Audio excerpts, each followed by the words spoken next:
अस्सलाम वालेकुम, कैसे हैं आप सब। उम्मीद करता हूँ सब खैरियत से होंगे। मैं आपके साथ बासित महमूद हूँ। आप देख रहे हैं मेरा यूट्यूब चैनल किताबे ज़िंदगी। क्या आपका दिल किसी ऐसे शख्स के लिए धड़कता है कि जो कभी आपके करीब आता है और कभी आपसे दूर चला जाता है? क्या वो आपकी मोहब्बत, खुलूस, वक्त सब कुछ लेता है, लेकिन बदले में वो आपको इज़्ज़त, प्यार, मोहब्बत, कदर कुछ भी नहीं देता, आपको आपकी वैल्यू ही नहीं करता? ना ही वो शख्स आपको फ्यूचर के लिए क्लियर करता है। अगर ऐसा है तो रुकें, शायद आप किसी का टाइम पास बन चुके हैं। और सबसे ज़्यादा दुख की बात यह है कि आपको खुद भी इस चीज़ का एहसास नहीं है। जहाँ पर आपकी सेल्फ रिस्पेक्ट जाती रहती है। याद रखें, आज मैं आपको कुछ ऐसे पॉइंट्स बताऊंगा, कुछ ऐसी निशानियाँ बताऊंगा, कुछ ऐसे इशारे बताऊंगा कि जिनसे आपको ये साबित हो जाएगा कि आप उसके लिए कोई प्रायोरिटी नहीं है, बल्कि आप उसका वक्त गुजारी की एक सहूलत हैं। तो वीडियो के साथ जुड़े रहें, मेरा चैनल सब्सक्राइब कर लें ताकि हर नई आने वाली वीडियो आप तक बर वक्त पहुँचती रहे।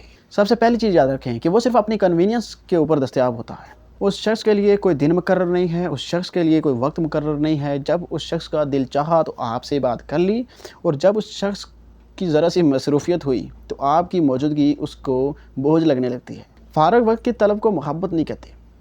ये टाइम पास की सबसे बड़ी निशानी होती है। आपकी वैल्यू सिर्फ उसके बॉर्डम की हद तक है। जब आप कोई उस शख्स से सीरियस बात करें, जैसे शादी, निकाह, तो आपको वो क्या कहता है कि अभी मूड नहीं है। कमिटमेंट की बात करें तो कह देता है कि अभी मूड नहीं है, बाद में बात करेंगे, बाद में टाल देता है। और वो ऐसे कर कर आपको टाल देता है कि let's just enjoy the moment. हकीकत में वो शख्स, अगर आपको ऐसे मामला देखने को मिलते हैं तो हकीकत में वो शख्स आपके साथ सिर्फ एंजॉयमेंट करना चाह रहा है, आपके साथ ज़िंदगी नहीं गुजारना चाह रहा।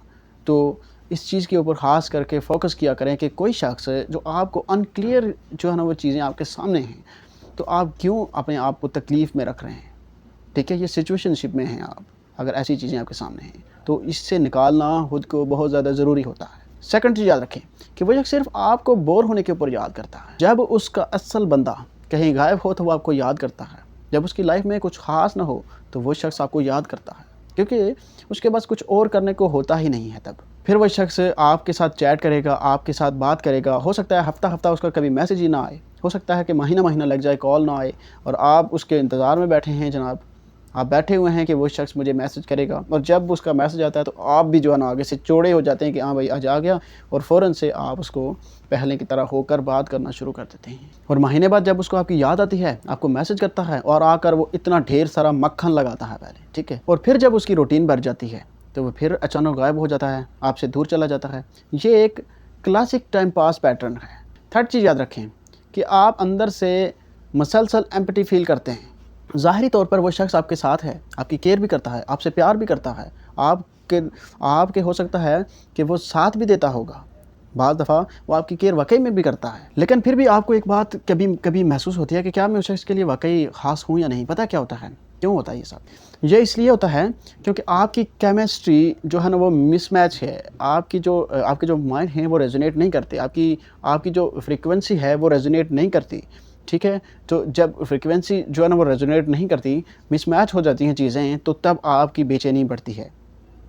याद रखिएगा कि वो चीज़ जब रेजोनेट नहीं करेगी तो आपकी वाइब्स ऐसी होंगी, क्योंकि वहाँ से आपको ऐसी एनर्जी रिसीव ही नहीं हो रही जो आपको फुल महसूस करवाए अंदर से वो। क्योंकि वहाँ से देखिए, मिसाल मैं आपको दे देता हूँ कि आप उसके साथ प्यार कर रहे हैं, सच्चे हैं ना, दिल से सच्चे हो ना, तो आपकी ऐसी वाइब्स हैं, वो सुकून में है। अब इस बात को ज़रा आराम से सोचें, ज़रा बेशक इसको बार बार सुन लें, इस बात को समझें। आज मैं आपको जो चीज़ समझाने की कोशिश कर रहा हूँ कि आप उसके साथ सच्चा प्यार करते हैं, आपकी जो वाइब्स निकल रही हैं वो उसको सुकून दे रही हैं, ठीक है। और जो वहाँ से आ रही हैं वाइब्स आपकी तरफ, तो वो आपसे प्यार नहीं करता, इसलिए आप बेचैन हैं। ये बात पल्ले में बांध लें आज, ठीक है। कभी आपको फीलफुल नहीं करता, क्योंकि वो कभी भी आपके साथ इमोशनल अवेलेबल था ही नहीं। ये जो आपका ताल्लुक़ है ना, ये मोहब्बत नहीं है, ये वक्त गुजारी का सबसे बड़ा जो कहते हैं ना अरेंजमेंट है, ठीक है, जो उसने एक बड़ा जाल बिछाकर तो अपने सुकून के लिए बिछाया हुआ है, ठीक है। Love makes you feel secure, ना कि आप बेसकून रहें। खुद से सच बोलें, ताल्लुक़ का असल रंग जो है ना वो तस्लीम करें, बाउंड्री सेट करें। जो सिर्फ ले रहा है उसे देने से इनकार करें। अपनी हीलिंग शुरू करें, खुद को उस मकाम पर दोबारा लाएं जहां सेल्फ हीलिंग जो है ना आपकी स्ट्रॉन्ग होती है, जैसे आपकी पहले स्ट्रॉन्ग थी, ठीक है। आपकी हीलिंग पहले स्ट्रॉन्ग थी। आप किसी की वक्त गुजारी क्यों बन रहे हैं? किसी की वक्त गुजारी मत बने, ठीक है। आपका तो एक लेवल है, آپ ایک ایسے شخص ہیں کہ آپ کسی کی زندگی میں ہوں تو اس کی زندگی کو چار چاند لگا سکتے ہیں، لیکن آپ اپنی ویلیو اتنی کیوں گرا دیتے ہیں کہ دوسرا شخص اس کا یعنی کہ وہ آپ کو اتنا یعنی کہ لو ویلیو پرسن سمجھنے لگے کہ اپنی وقت گزاری کے لیے آپ کو استعمال کرے۔ تو یہ باتیں یاد رکھیں، اپنا بہت سارا خیال رکھنا ہے۔ اللہ حافظ۔